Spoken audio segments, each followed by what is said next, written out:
Hi there, this is the first of two record updates, actually. This is my Goodwill finds, and I got some stuff that I bought in Amsterdam, which is a little over a week ago, plus some records I got in the mail. Yeah, so like I said, this is Goodwill finds. Basically, these are some CDs I bought at one Goodwill, and the vinyl I got at my really local Goodwill, 50 cents per LP. So one double LP means €1. The rest was 50 cents. I'm going to start with the CDs really quickly. This is 1000 Clowns, Freelance Bubblehead. No nonsense rap kind of thing. Lyrics are about kitty cats, about dogs, about how beautiful rain is, the city of New York and how much he loves it, that guy. And it's all done non-offensive,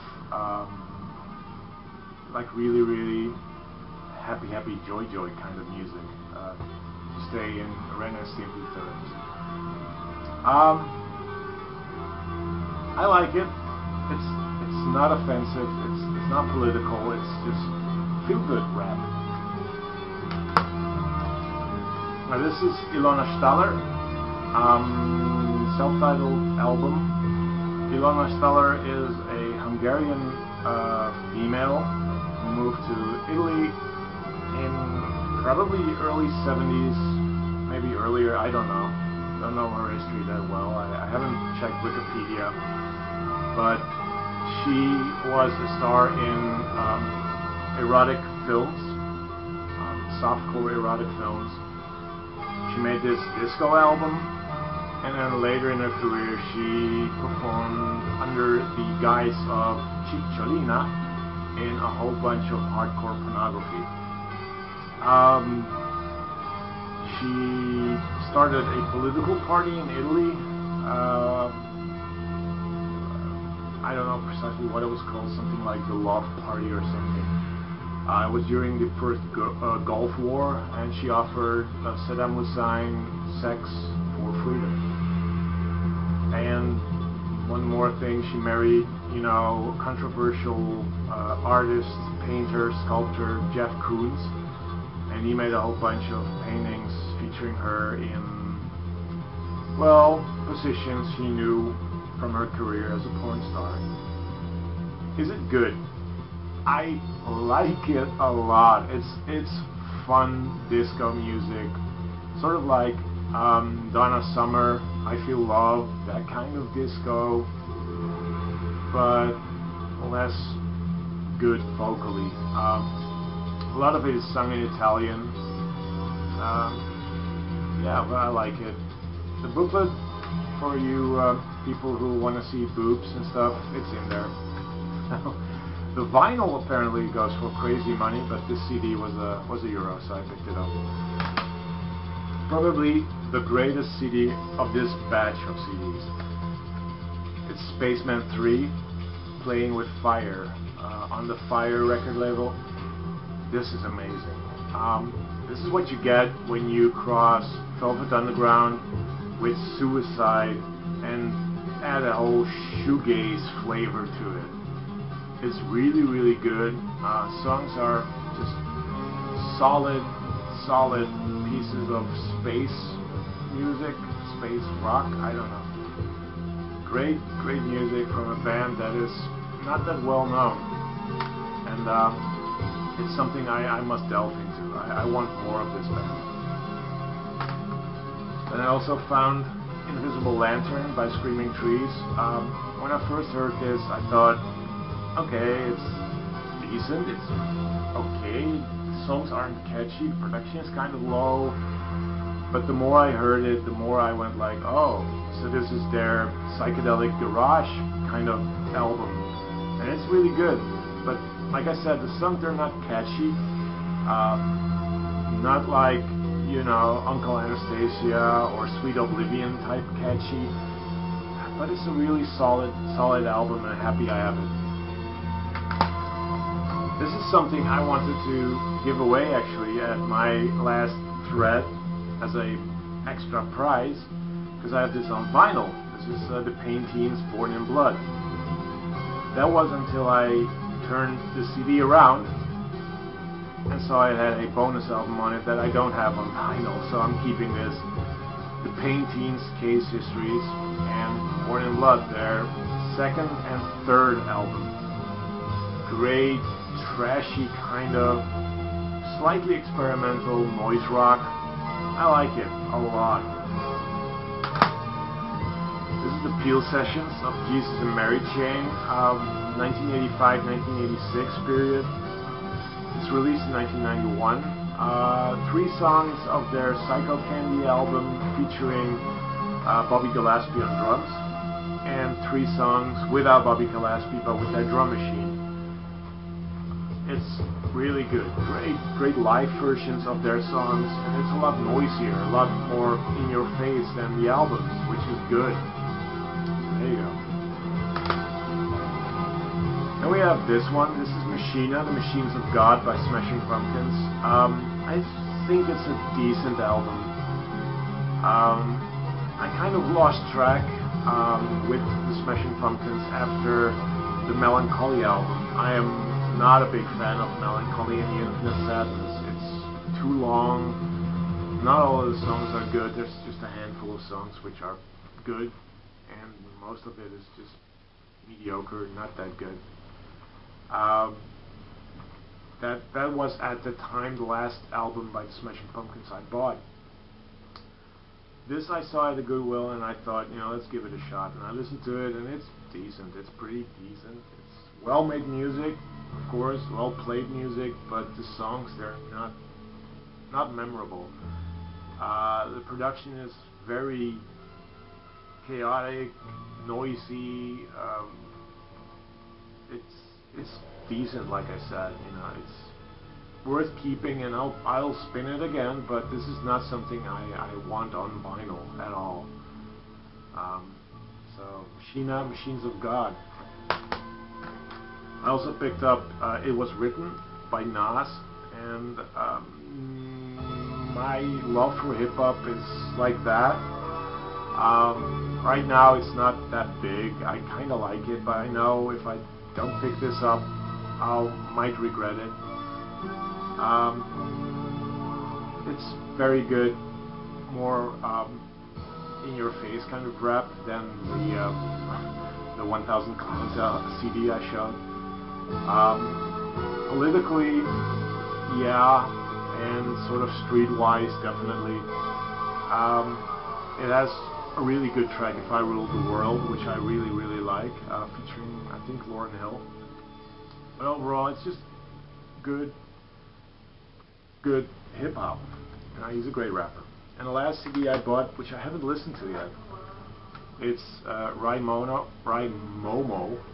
by David Byrne. I quickly listened to it, and I had to go like that, like, okay, well, what is he trying to do?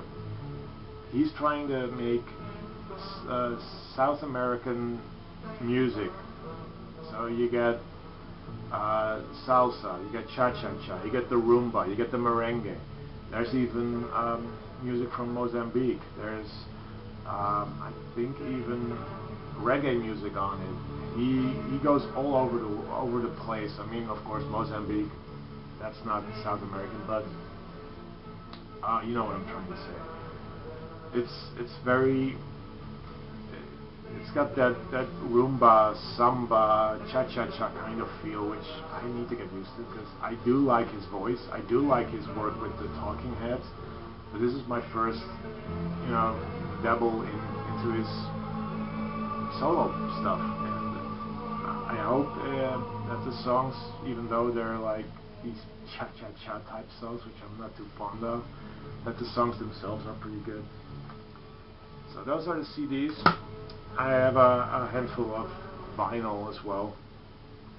And the first one is a record I probably will never ever play from start to finish. And that's this. It's Dylan Thomas Reading, Volume 2. from 1957. I picked this up because of the artwork. This, I think, is so beautiful.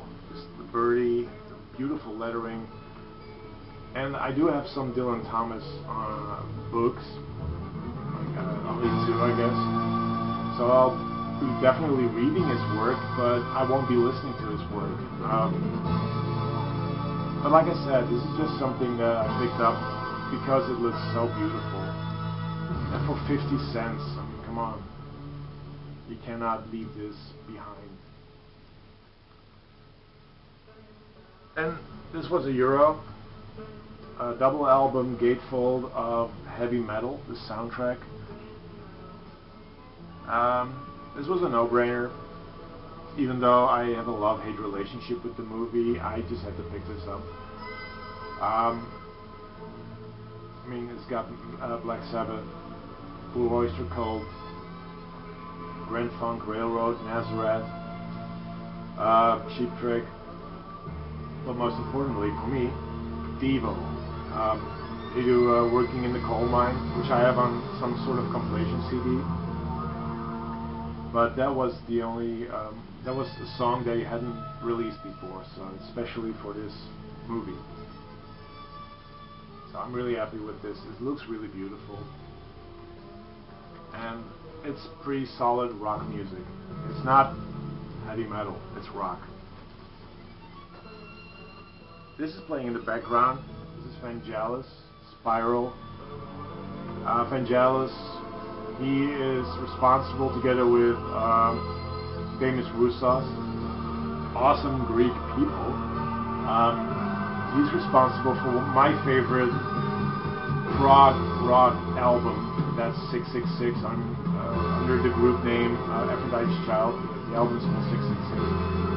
And this is him solo. As you can hear, it's heavy on the keyboards and synthesizers. That's him. And it's like a real solid album. I picked it up thinking like, okay, I might not like this, but 50 cents, I'm gonna give it a shot. And I actually like it.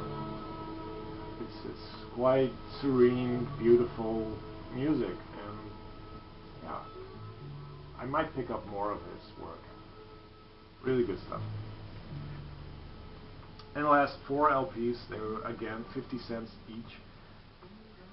They're not really my genre, but how often do you find records from Hungary? Records from Hungary that fit in the metal genre. You don't find them that often. This is, I think you pronounce this like Pokoljet, and the album is called Totalis Metal. This is Hungarian metal music. I should have checked it, I didn't. I know Hungary was part of the Iron Curtain, the communist Eastern Bloc, or whatever you want to call it. They got separated from that. I just don't know when. So this might be that. This is from 1986. That at the time this album was released, they were still a communist country, and releasing this type of music with, if you can see it, this kind of show, big monster in the background, them wearing Darth Vader helmets. It kind of, you know, took balls. Musically, it's very Judas Priest-like. The thing that sort of makes it difficult for me to listen to is the fact that it's all sung in Hungarian, and the vocals aren't really that good. But yeah, I'm happy with this. And of course, they didn't just have that album, they had this one as well. This is Pokoli Zimniatek. Pokoli Zimniatek. This awesome cover, I love that. He's got 666 on his helmet. Ugh. And this is the band as they look. This is from 1987. Then I also have their 1989 album. Eishakai Bevetes. I'm butchering this because my Hungarian is non-existent. Again, great cover art, demonic creatures and like mythical fighters and stuff like that. And then the last album that I saw by them, this is from 1990, and this is Metal Ashesh. Ashesh. I think you pronounce it like that again. And another awesome cover. And that's the band. But like I said, this is not really my kind of music. I like Judas Priest, I like Dio. That's basically it.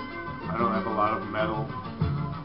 But yeah, I'm gonna give this a good spin and then see what I'm gonna do with it.